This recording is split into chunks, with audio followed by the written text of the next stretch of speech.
Happy Easter, everyone. I have a special Easter story I'd like to read for you today.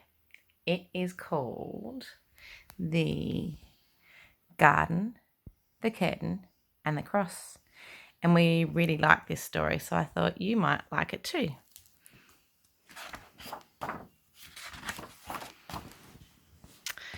A very long time ago, right here in this world, there was a garden. In the garden, everything was wonderful. The world was full of laughing and playing and smiling and fun. There was nothing bad ever. There was no one sad ever. And best of all, God was there. Hello, Adam. Hello, Eve. He had made it all. He was in charge of it all, and he loved it all. People could see God and speak to God and just enjoy being with God. Eve, God's here. He wants to walk with us again. How cool is that? Yay, I bet it's going to be even more amazing than yesterday. It was wonderful to live with God. But then, one day, they decided they didn't want to do what God said. The people did a terrible thing, and they decided they wanted a world without God in charge. God calls this sin, and sin spoils things. So sin had no place in God's wonderful garden, and God said to the people, "You can't live with me in my garden anymore." And he set them outside. To show people they had to stay outside, God put some warrior angels in front of the garden, and the angels were like a big keep out sign. And now things were sometimes bad and people were sometimes sad, but people still kept sinning because they didn't want God to be in charge. So no one could come into God's wonderful place. And God said, because of your sin, you can't come in. God wanted people to remember it is wonderful to live with him, but because of your sin, you can't come in. So he told the people to build a special building called his temple, where he would live. And in the middle of the temple was the most wonderful place in the world, the place where God was, with nothing bad and nothing sad. And it was very exciting. But then God told the people to put a big curtain around this wonderful place. And the curtain had pictures of warrior angels on it. And it was a big keep out sign. For hundreds of years, the temple curtain reminded people that God said, it is wonderful to live with him, but because of your sin, you can't come in. Babies became grown-ups and had babies, and those babies became grown-ups and had babies, and those babies became grown-ups and had babies.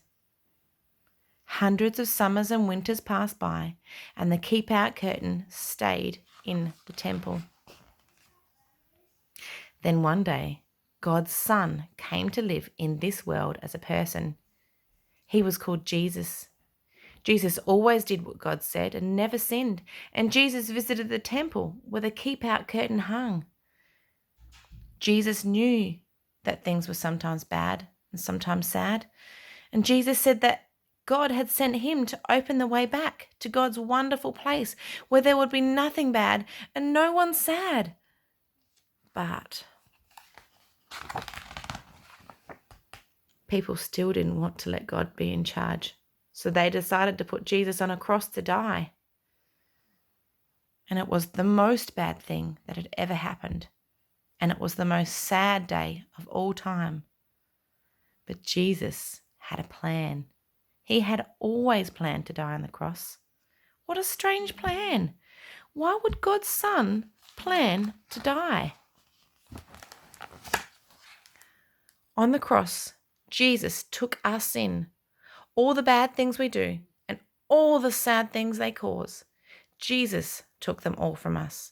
And when he did something amazing, astonishing, astounding happened. The curtain tore. God had ripped up the keep out sign. God's wonderful place is open again because Jesus died. We can go in. After Jesus died, his friends put him in a tomb and they were very sad. For 2 days, nothing happened. Then, the next morning, Jesus' friends went to see his body in the tomb, and it wasn't there. He's not here. A little later on, Jesus' friends were all together and suddenly Jesus was there, alive. Suddenly his friends weren't sad. Now they were so happy. God had brought Jesus back to life so that he could live in God's wonderful place forever. And Jesus has sent everyone an invitation to come and live with him there too. He tells us, God says it's wonderful to live with him. Because of your sin, you can't come in. But I died on the cross to take your sin. So all my friends can now come in. We can live with God forever. There will be nothing bad and no one sad. We will see God and speak to God and just enjoy being with God, just as he planned. It will be wonderful to live with him, and it's all because of Jesus. We will say every day, thank you, Jesus. You are amazing. And you can start saying that today. Isn't that a wonderful story? I thought I'd share it with you. Have a happy Easter.